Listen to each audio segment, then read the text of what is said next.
Oscar winner Chris Cooper co-stars in the second season of Amazon Prime Video's critically acclaimed psychological thriller Homecoming.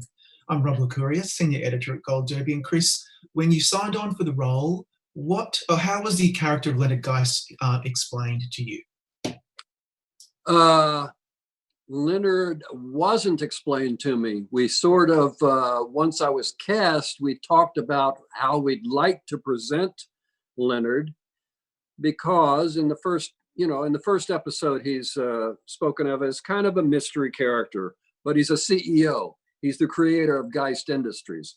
However, we'll find out that he's not a CEO type, and he'd rather be in the back 40, getting his hands dirty in the fields, working with his different plants and working with the field hands. That's his comfort zone. He never expected in this business to become a CEO. So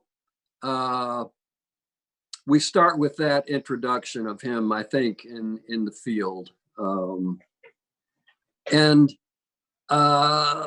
I talked with Eli and Micah about presenting this guy as he's a farmer, he's a botanist, he's not a CEO.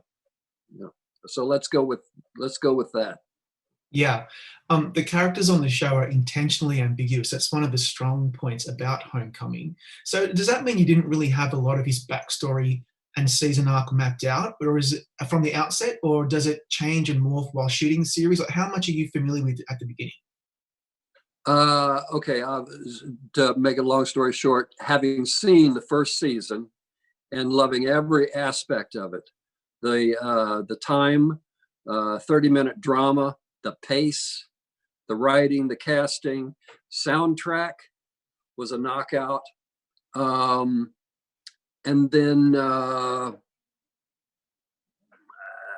we hear Julia is not joining for the second season, and I get the info that they're introducing new characters, and there is this Geist character, and I got to read all 7 scripts, and that was a big thing with me.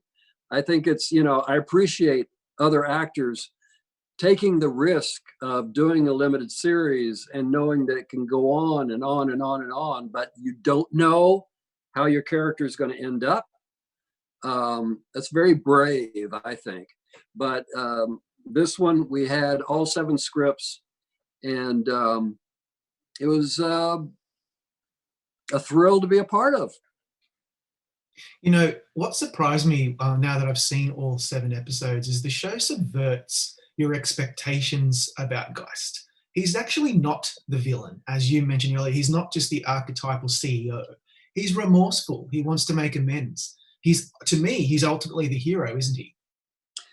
Well, I mean, if you do the timeline of the Geist character, and what I've given the character as a background, it all makes a whole lot of sense. This man had a great relationship with his father, who was a World War II vet, and he followed he joined and it was involved with Vietnam. But Leonard became very disillusioned with that war. He was going to be a lifer. But then he went to Berkeley, got his degree in botany, and started a whole new existence, and started this business with honesty, simplicity, and cleanliness. And he never expected it to grow as it did. He never expected. He was totally disillusioned with the whole CEO way of life. So I hope I answered the question. You did. I also think that the second season has a lot to say about how memory and life experience inform who you are, like fundamentally. And taking that away maybe, is so powerful, but also quite corruptible. Did that aspect of this particular season interest you? Yeah. I mean, that's a that's a big part of the storyline, loss of memory, and boy, I went down the wrong way. It's a great part of the story. Yeah. I can't think that it had. I'm sure Leonard tested this material probably on himself and knew its limitations and hoped it would be put to a limited use. But like I said, this all gets out of hand because he didn't keep his eye on the business. Yeah, absolutely. You mentioned this earlier. I love how taut and lean this show is in its storytelling. Not a frame is wasted, not a line is wasted as we get right to the mystery and wrap it up in 7 episodes. Is that aspect, does that change the way you perform the series in terms of getting to the point of what the show is trying to achieve? You mean in approaching this as opposed to feature film? Yeah. For me, it's no different. I mean, all I ask is to get me the scripts as early as possible so I can start my homework and building a background for this character. It's a security blanket. That's what, the bio of this character, and creating it out of whole cloth. The audience will never know the background of Geist, but I need it, and that doesn't change. Yeah. What do you think the show says about corporate America and the dark side, more particularly of corporate America?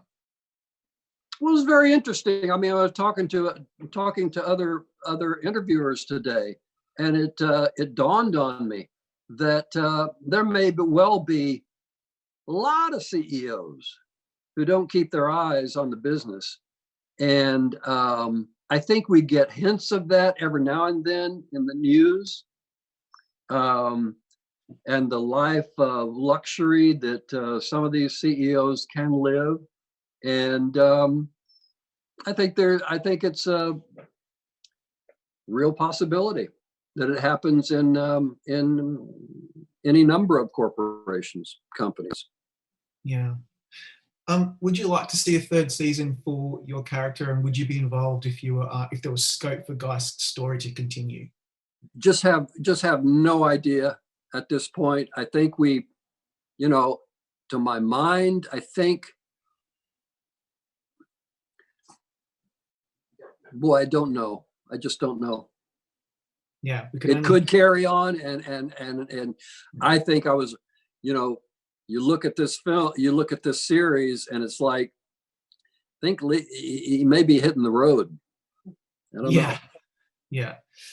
You mentioned earlier in the interview that the music, the cinematography was something that attracted you to the project. The show has a real throwback feel to it, like a classic whodunit film noir type aesthetic. Did that what did that aspect do to the way you were going to attack this role? All the more reason to do it, because you get a good sense of my age. I was not brought up with green steam, explosions, car chases. What got me involved in the business is the idea of human behavior, just simple human behavior, contact with another person, another actor. What I call making an old time movie, and this reminds me of touches of that. It's got such a wonderful cast, season 2. In particular, you shared most of your scenes with Hong Chow, Stefan James, and particularly Joan Cusack towards the end. And Joan, yeah. Yeah. What was the highlight of working with Joan Cusack? She's a legend these days. Well, when we saw Joan, when I first saw Joan, she was 4 stories up on a railing, and I blew kisses to her, and we finally got to talk, and we realized how surprised we were that we hadn't worked together before. But she's one of my favorites, and a delight to work with. And people will see we had some wonderful scenes to do. And I think she came up with with the character of Bunda. She really came up with some really strong ideas. A woman in the military, and she is truly her own person. And the way she presents herself, it's a treat.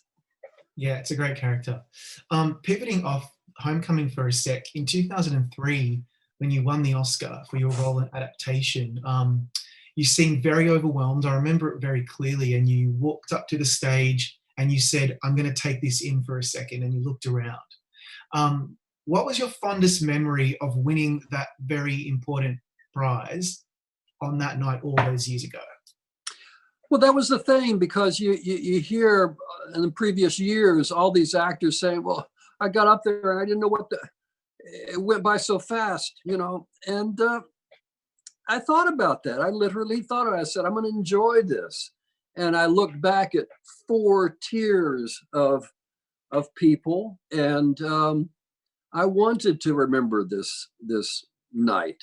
And gosh, I guess some of that night in meeting Peter O'Toole in the wings just before I went on stage, and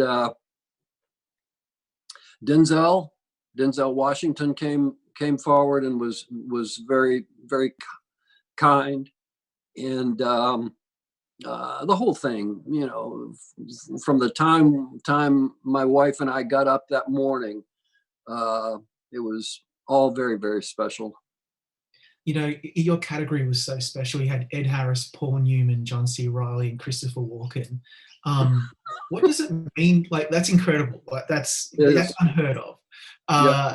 What does it mean to you professionally and personally to be recognized by your peers in that company, and also as a pat on the back that your performance was something they truly loved? It means a whole lot. It means a whole lot. And I must say, you talk about our nothing against you, but some of the media will suggest that, oh, there's this horrible competition between all these actors. Well, Chris Walken and his wife and I and my wife, after the evening, we spent the whole evening together. We just had a great time. And I hadn't never met Chris, before that. The recognition, yeah, it means a lot, to the actors that you respect, and you want to congratulate them and for their work. And these events are maybe the one time you have that opportunity to be as starstruck as anybody and tell these folks how much you appreciate, what they bring to the industry.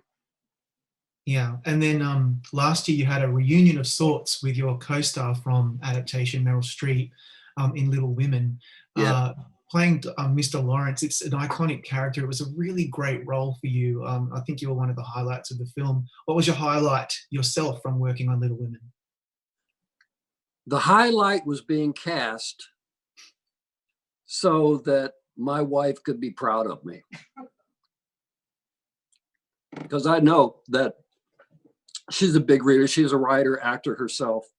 And, she made it very clear this is one of the first books she ever read, and she's a huge reader.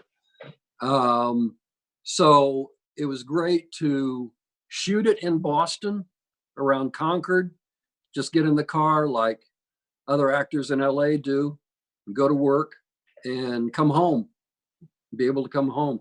It was pretty wonderful, whole experience. What a dream. Chris, thanks so much for your performance in Homecoming. It was so enjoyable, so great to see a CEO who wasn't what I was expecting. And we look forward to seeing more of your work in the next few months to come. All right, but thank you. Thanks so much.